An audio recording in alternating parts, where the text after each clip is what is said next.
आज Indian air force में देश के प्रथम इंडिजिनस लाइट कम्बैट हेलीकॉप्टर का इंडक्शन हो रहा है। प्रचंड शक्ति, प्रचंड वेग और प्रचंड प्रहार की क्षमता वाले इस LCH का इंडक्शन हमारी एयरफोर्स की कैपेबिलिटीज में बढ़ोतरी के साथ साथ रक्षा उत्पादन क्षेत्र में आत्मनिर्भरता की ओर भी यह एक बड़ा कदम है। अमृतकाल की प्रारंभिक वेला में इस पराक्रमी LCH का इंडक्शन देश की आजादी के शताब्दी वर्ष तक इंडियन एयरफोर्स को दुनिया की सर्वश्रेष्ठ एयरफोर्स बनाने में आपके संकल्प को दर्शाता है। साथ ही यह शताब्दी वर्ष तक रक्षा उत्पादन क्षेत्र को पूर्ण आत्मनिर्भर बनाने के आपके संकल्प को भी दिखाता है। इसके लिए मैं Indian air force, Hindustan aeronautics limited और इस आयोजन से जुड़े समस्त लोगों को अपनी ओर से हार्दिक बधाई देता हूं और शुभकामनाएं भी देता हूं। LCH जैसा सूरमा के इंडक्शन समारोह के लिए आदिशक्ति महादुर्गा की उपासना के पर्व नवरात्र से अच्छा समय और राजस्थान की धरती से उपयुक्त कोई जगह शायद ही कोई हो सकती थी। साथियों, देश में जब जब वीरों के शौर्य और पराक्रम की चर्चा होती है और किसी राज्य का नाम स्वतः जुबान पर चला आता है तो वह राज्य और कोई नहीं बल्कि वह स्थान राजस्थान ही होता है। महाकवि कालिदास की प्रशंसा में आप लोगों ने एक श्लोक सुना होगा। कहा गया है, पुरा कवि नाम गणना प्रसंगे कनिष्ठिकाधिष्ठति कालिदासः, यानी कवियों की गणना में कालिदास का नाम कनिष्ठिका अंगुली पर आता है। और आप लोग जानते हैं कि हमारे हाथ में सबसे छोटी उंगली का नाम ही कनिष्ठिका होता है। पुराने समय में जब किसी को गिनती करनी होती थी तो ये इसी उंगली से ही अपनी गिनती प्रारंभ करते थे। क्योंकि कवियों का नाम शुरू करते ही सबसे पहले कालिदास का नाम आ गया तो कहा गया कि कवियों की गिनती में कालिदास मानो कनिष्ठिका पर विराजते हैं, यानी सर्वप्रथम नाम उनका ही आता है। पर उनके जैसे किसी दूसरे कवि के बारे में सोचा जाने लगा तो उनके समक्ष दूसरा कवि दूर दूर तक नहीं मिला। अब अगली उंगली का नाम क्या रखा जाए, तो हुआ कि अगली उंगली को अनाम ही रहने दिया जाए और इस तरह कनिष्ठिका की अगली वाली उंगली को अनामिका कहा जाने लगा। रिंग फिंगर को संस्कृत और हिंदी में अनामिका ही कहा जाता है।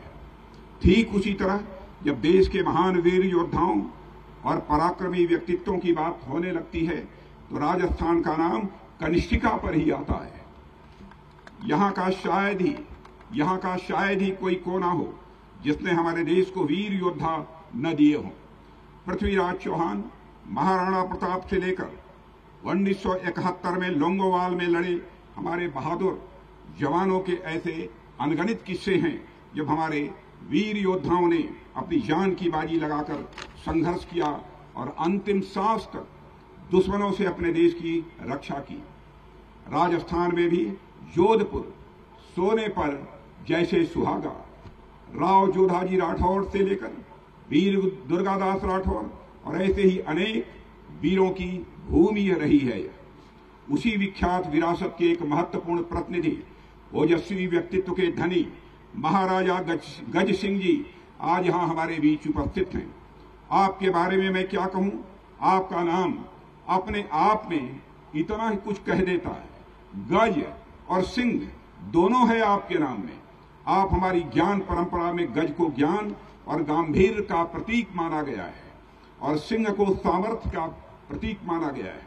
और जितना मैं आपको जानता हूं, आप इन दोनों के समन्वय हैं और अपने नाम को आप पूरी तरह चरितार्थ करते हैं। आप जैसे व्यक्तित्वों के कारण राठौड़ की ख्याति इतनी दूर दूर तक पहुंची जहां खुद राठौड़ भी नहीं पहुंच सके। राजस्थान की यह वीर प्रसूता धरती आज LCH के इंडक्शन की साक्षी बन रही है तो यह LCH इंडियन एयरफोर्स समेत समस्त राष्ट्र के लिए बड़ा एक गर्व का विषय है। साथियों, आजादी से लेकर अब तक भारत की संप्रभुता को सुरक्षित रखने में इंडियन एयरफोर्स की बेहद शानदार भूमिका रही है। इंटरनल थ्रेट्स हो या एक्सटर्नल, वार हो या पीस, इंडियन एयरफोर्स ने सदैव अपने अदम्य साहस, शौर्य और पराक्रम के साथ नेशनल सिक्योरिटी को मजबूती प्रदान की है। राष्ट्र को जब जब जरूरत पड़ी है, हमारी एयरफोर्स अपने करेज, कैपेबिलिटी और वर्सिटिलिटी के साथ राष्ट्र की अपेक्षाओं पर हमेशा यह खरी उतरी है। इस multi role light combat helicopter के इंडक्शन के बाद इंडियन एयरफोर्स की भूमिका और अधिक प्रभावी रूप से हमारे सामने होगी, ऐसा मेरा विश्वास है। साथियों, एक लंबे समय से इंडियन एयरफोर्स ने न केवल राष्ट्र की सुरक्षा में अपनी महत्वपूर्ण भूमिका निभाई है, बल्कि स्वदेशी रक्षा उत्पादन को भी पूरा इंडियन एयरफोर्स ने सपोर्ट किया है। वह चाहे मारुत हो, लाइट कम्बैट एयरक्राफ्ट हो, आकाश मिसाइल प्रणाली हो, एडवांस लाइट हेलीकॉप्टर हो, या फिर आज शामिल होने वाला हमारा यह LCH हो। ऐसे अनेक उदाहरण देखे जा सकते हैं जो इंडिजिनस डिजाइन एंड डेवलपमेंट के प्रति इंडियन एयरफोर्स के भरोसे और सपोर्ट को यह दिखाते हैं। आज LCH का इंडक्शन इस बात का प्रतीक है कि देश जितना भरोसा इंडियन एयरफोर्स पर करता है, इंडियन एयरफोर्स भी उतना ही भरोसा स्वदेशी साजो सामान पर करती है। साथियों, अटैक हेलीकॉप्टर की जहां तक बात है, आजादी के बाद लंबे समय तक इस क्षेत्र में स्वदेशी तकनीक पर आवश्यक ध्यान नहीं दिया गया।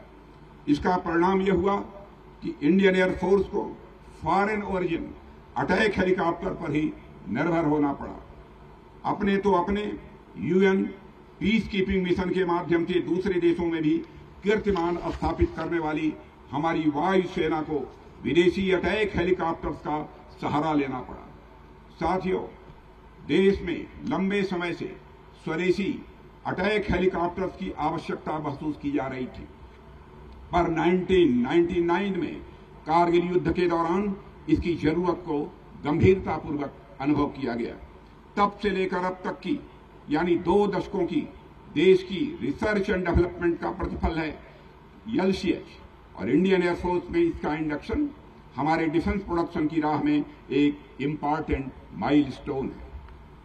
साथियों, LCH केवल रोटर्स, इंजन और ब्लेड्स के बल पर ही नहीं उड़ रहा है, बल्कि मैं समझता हूं यह देश के अनेक साइंटिस्ट, इंजीनियर, मैकेनिस्ट और अन्य कर्मियों की तपस्या, धैर्य, समर्पण और देश प्रेम के बल पर उड़ रहा है।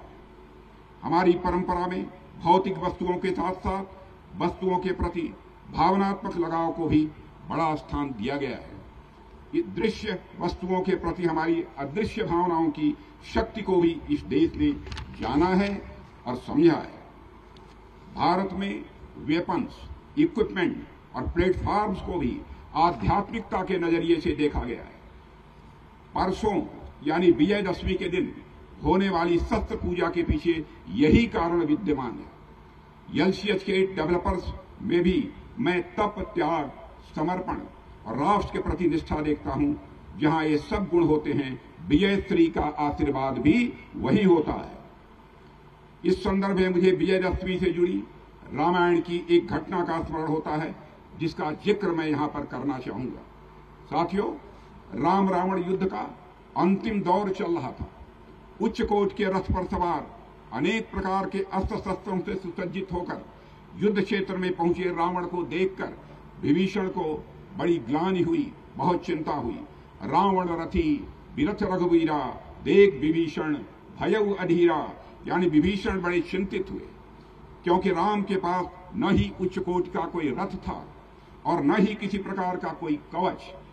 विभीषण के मन में सवाल उठता है कि राम इस तरह युद्ध में रावण का सामना कैसे कर सकेंगे, वे युद्ध कैसे जीत पाएंगे। इसी चिंता के साथ वह राम के पास जाते हैं। राम तो राम हैं। उन्होंने विभीषण की स्थिति समझते हुए मुस्कुराते हुए उनसे कहा, रावण के पास भले ही विशाल रथ और अस्त्र शस्त्र हैं, पर वे विजय वाले नहीं हैं। केवल भौतिक संसाधन ही किसी की विजय सुनिश्चित नहीं करते हैं। उसके लिए कुछ और चाहिए होता है जो हमारे पास है, और इसलिए निश्चित ही जीत हम सब की होगी। अब वह और कुछ राम के पास क्या था जिन पर राम को इतना भरोसा था, गोस्वामी तुलसीदास जी कुछ चौपाइयों में उसका बहुत सुंदर वर्णन करते हैं, जिन्हें मैं आपके सामने रखना चाहूंगा। राम कहते हैं, सौरज धीरज के ही रथ चाका, बल विवेक दृढ़ ध्वजा पताका, सत्यशील दम परहित घोड़े, क्षमा दया कृपा रजु तोड़े, ईश भजन सारथि सुजाना, संयम नियम शील मुखनाना, कवच अभेद विप्र गुरु पूजा, यही सम कोई उपाय न दूजा, महा अजय संसार रिपु, जीत सकहि तो वीर, जाके असबल हो ही दृढ़, सुनहु सखा मति धीर। यानी हमारे पास जो रथ है, शौर्य और धौर्य, शौर्य और धैर्य, उस विजय रथ के पहिए हैं। विवेक और दृढ़ता की उसमें ध्वजा पताका लगी हुई है। सत्यशील, आत्मनिग्रह और परहित, ये चार उस रथ के घोड़े हैं जो क्षमा, दया और कृपा रूपी रस्सियों से संचालित हैं। ईश्वर का ध्यान उस रथ का सारथी है। संयम, नियम, शील आदि सहायक हैं। विद्वानों और गुरुओं की कृपा ही हमारा अभेद्य या कवच है। और जिस वीर के पास इतना सब कुछ उपलब्ध है, उसे संसार का कोई भी योद्धा भला पराजित कैसे कर सकता है। और उसके बाद आगे क्या हुआ यह बताने की आप सबको आवश्यकता नहीं है। ठीक उसी प्रकार आज जब हमारे देश के अनेक साइंटिस्ट, एकेडमिशियंस, इंजीनियर्स, मैसनिस्ट और अन्य कर्मियों के धैर्य, शौर्य, तपस्या और समर्पण से निर्मित यह विजय रथ हमारी वायु सेना में शामिल हो रहा है, तो कोई प्रश्न नहीं उठता कि यह किसी भी परिस्थिति में विजय हासिल न कर सके। भारतीय आसमान में अब यह विजय रथ जोश, उत्साह और विजय का रंग बिखेरने के लिए पूरी तरह से तैयार है।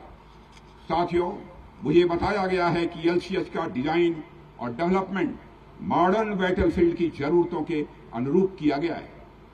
अपने डेवलपमेंटल स्टेजेज में अनेक प्रकार की टेस्टिंग में इसने तमाम चुनौतियों से निपटने में अपनी योग्यता दिखाई है। एलसीएच दुश्मनों को चकमा देते हुए विभिन्न प्रकार के एमिनिशंस को कैरी करने और शीघ्रता से यथास्थान पहुंचने में सक्षम है। यह वर्सटाइल हेलीकॉप्टर विभिन्न टेरेन में हमारी आर्म्ड फोर्सेज की जरूरतों पर पूरी तरह यह खरा उतरता है। ऐसे में एलसीएच हमारी आर्मी और एयरफोर्स दोनों के लिए एक आइडियल प्लेटफॉर्म है। साथियों, मानवता के विकास के क्रम में मानव ने जो उपलब्धियां हासिल की हैं, उसमें हैवी मटेरियल से लाइट मटेरियल की ओर आगे बढ़ना भी एक शानदार उपलब्धि रही है। वह चाहे फूड ग्रेन के संदर्भ में हो, पहनने के लिए कपड़े के संदर्भ में हो, स्पेस संबंधित एक्टिविटीज के संदर्भ में हो, या फिर डिफेंस से संबंधित इक्विपमेंट और प्लेटफॉर्म्स के संदर्भ में हो। किसी समय खासकर ग्रीन रिवॉल्यूशन के पहले सावा, मक्का, बाजरा, ज्वार आदि मोटे अनाज बहुतायत में खाए जाते थे, क्योंकि गेहूं, चावल जैसे अनाज उतने उपलब्ध नहीं थे।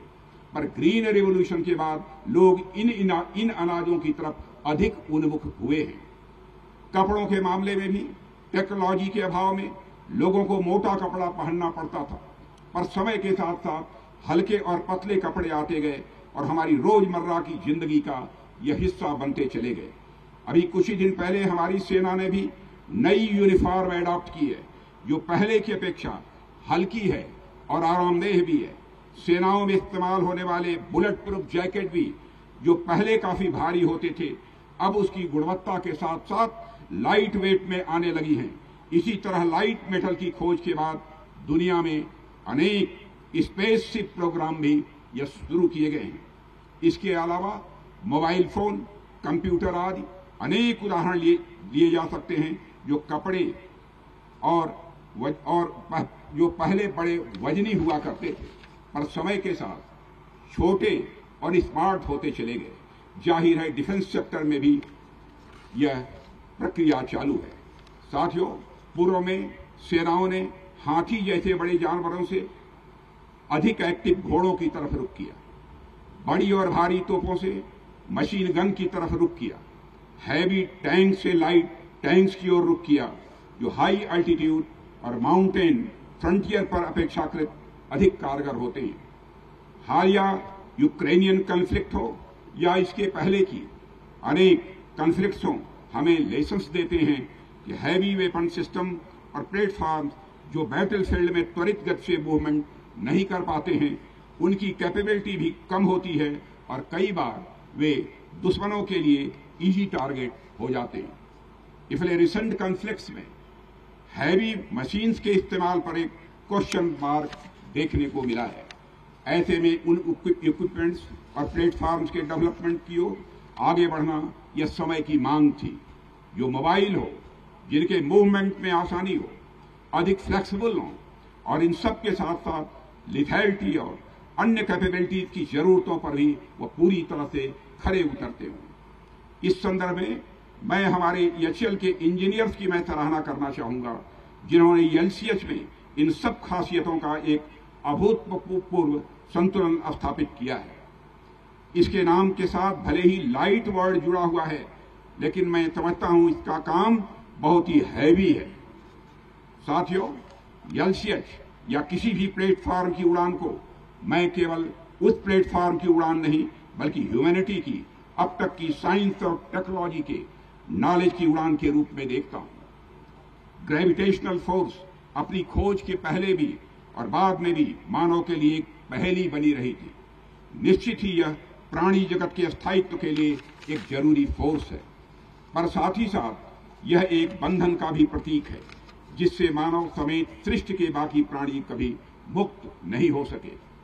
इस फोर्स से बधे बधे आकाश में पक्षियों के उड़ते देखकर ललचाना ही आर्य मानव से लेकर 19वीं सेंचुरी तक मानव की नियति बनी रही।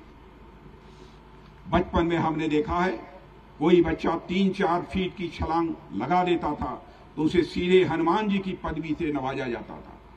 इससे लंबी छलांग लगाना आमतौर पर बड़ी मुश्किल बात मानी जाती थी, पर मानव ने अपने विजडम, साइंस एंड टेक्नोलॉजी की नॉलेज और इंजेन्युइटी से अभूतपूर्व छलांग लगाते हुए हमेशा से इस असंभव से लगने वाले कार्य को संभव कर दिखाया। उड़ान को यदि ह्यूमन सिविलाइजेशन की अब तक की चरम उपलब्धियों में से कहा जाए तो कोई अतिशयोक्ति नहीं होगी। मानव द्वारा अर्जित अब तक के ज्ञान विज्ञान की यह चरम उपलब्धि आज एलसीएच के रूप में हमारे सामने है। यह इंडियन एयरफोर्स और एचएएल समेत पूरे राष्ट्र के लिए यह गौरव का विषय है। साथियों, नेशनल सिक्योरिटी को मजबूत बनाए रखने के क्रम में हमेशा हमारा प्रयास रहता है कि हमारी आर्म्ड फोर्सेज बेस्ट इक्विपमेंट और प्लेटफॉर्म से सुसज्जित रहें। दुनिया में जियोपॉलिटिकल सिनेरियो कैसा भी हो, पर नेशनल सिक्योरिटी को 24/7 चौकस रखना यह हमारी महत्वपूर्ण जिम्मेदारी है। पिछले कुछ वर्ष की घटनाओं को देखते हुए हमारी सरकार ने डिफेंस प्रोडक्शन और प्रिपेयर्डनेस में आत्मनिर्भरता पर बल दिया है।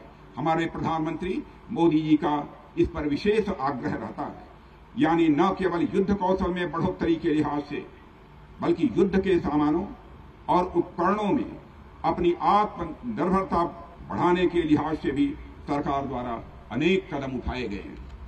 इन कदमों में हमें हमारी services, research and development organisations और पब्लिक और प्राइवेट सेक्टर इंडस्ट्रीज से बड़े पॉजिटिव रिस्पांस मिल रहे हैं। हमारे एमएसएमई, स्टार्टअप्स, इनोवेटर्स और एकेडमिया मिलकर डिफेंस प्रोडक्शन की नई राहें तलाश रहे हैं।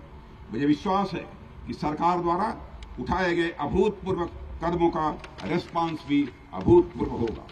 साथियों, मैं इस मंच से सभी देशवासियों को आश्वस्त करता हूं कि राष्ट्र की रक्षा हमारी सर्वोच्च प्राथमिकता है और इसे सुनिश्चित करने के लिए हम पूरी तरह से प्रतिबद्ध हैं।